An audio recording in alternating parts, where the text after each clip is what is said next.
ನಿನ್ನೆ ಸದನದಲ್ಲಿ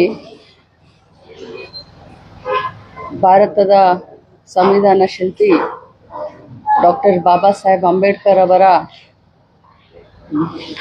ಒಂದು ಅವರಿಗೆ ಅವಹೇಳನಕಾರಿ ಮಾತನಾಡಿದ್ದಾರೆ ಅಂತ ಹೇಳಿ ನಾವೆಲ್ಲರೂ ಧರಣಿಯನ್ನು ಮಾಡುವಂಥ ಸಂದರ್ಭದಲ್ಲಿ, ಯಾಕಂತಂದರೆ ಅಂಬೇಡ್ಕರ್ ಜಿ ಅವರಿಂದನೇ ಇವತ್ತು ಮಹಿಳೆಯರು ನಾವು MLA ಆಗಲಿಕ್ಕೆ, ಮಂತ್ರಿ ಆಗಲಿಕ್ಕೆ ಸಾಧ್ಯ ಆಯಿತು. ನಮಗೆಲ್ಲ ಸಂವಿಧಾನದಲ್ಲಿ ಸಮಾನವಾದಂಥ ಹಕ್ಕನ್ನು ಕೊಟ್ಟಂಥವರೇ ಬಾಬಾ ಸಾಹೇಬ್ ಅಂಬೇಡ್ಕರ್ ಅವರು. ಅವರ ಒಂದು ಧರಣಿಯ ಸಂದರ್ಭದಲ್ಲಿ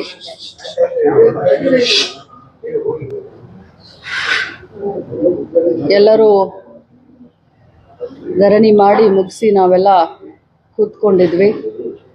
ಸಭೆ ಕೂಡ 10 ನಿಮಿಷ ಮಾನ್ಯ ಸಭಾಪತಿಗಳು ಅಡ್ಜನ್ ಅಂತ ಹೇಳಿ ಅವರು ಒಳಗೆ ತಮ್ಮ ಸಭಾಪತಿ ಕಚೇರಿಗೆ ಹೋದ ತಕ್ಷಣ ನಾನು ನನ್ನ ಸೀಟಿನ ಮೇಲೆ ಸುಮ್ಮನೆ ಕೂತ್ಕೊಂಡಿದ್ದೆ.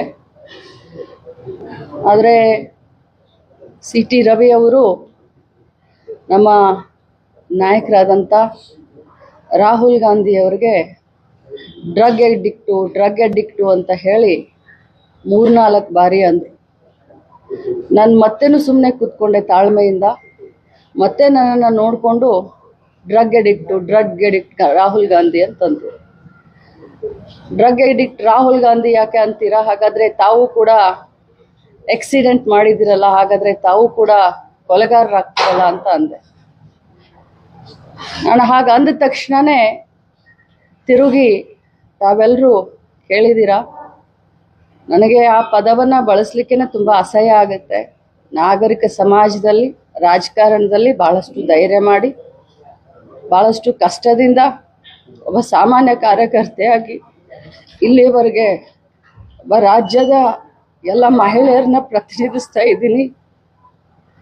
ಇಂಥ ಸಂದರ್ಭದಲ್ಲಿ ನನಗೆ ಆ ಮಾತನ್ನು ಒಮ್ಮೆ ಎಲ್ಲ 10 ಬಾರಿ ಹೇಳಿ ನನ್ನನ್ನು ತೇಜೋವಧೆ ಮಾಡಿದರು.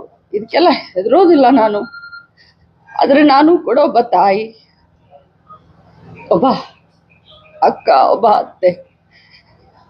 ಇವತ್ತು ನನ್ನನ್ನು ನೋಡಿ ಸಾವಿರಾರು ಮಹಿಳೆಯರು ರಾಜಕಾರಣಕ್ಕೆ ಬರಬೇಕು ಅಂತ ಅಂತಿರ್ತಾರೆ. ಇರುವಂಥ ನಮ್ಮವ್ರಿಗೇ ಅದು ಸದನದಲ್ಲಿ ಈ ರೀತಿ ಮಾತಾಡಿದ್ರೆ ಬಹಳ ಹರ್ಟ್ ಆಗುತ್ತೆ. ಇಷ್ಟೇ ಹೇಳಿಕ್ ನಾನು ಈ ಬಗ್ಗೆ ಏನೂ ಮಾತಾಡಿಲ್ಲ. ನಾನು ಬಹಳ ಶಾಕ್ನಲ್ಲಿದ್ದೀನಿ, ಬಹಳ ದುಃಖದಲ್ಲಿದ್ದೀನಿ. ನನಗೆ ಅದಾದ ತಕ್ಷಣ ನನ್ನ ಸೊಸೆ ಹಾಸ್ಪಿಟಲಲ್ಲಿದ್ದರು. ನನಗೆ ಫೋನ್ ಮಾಡಿದ್ಲು, ಅಮ್ಮ ಯು ಆರ್ ಅ ವಾರಿಯರ್, ನಿನ್ನ ಜೊತೆ ನಾವೆಲ್ಲ ಇದ್ದೀವಿ ಅಂತಂದ್ರು. ನನ್ನ ಮಗ ಬೆಂಗಳೂರಿನಲ್ಲಿದ್ದಾನೆ, ನನಗೆ ಫೋನ್ ಮಾಡಿ ಧೈರ್ಯ ತುಂಬಿದ್ದಾನೆ.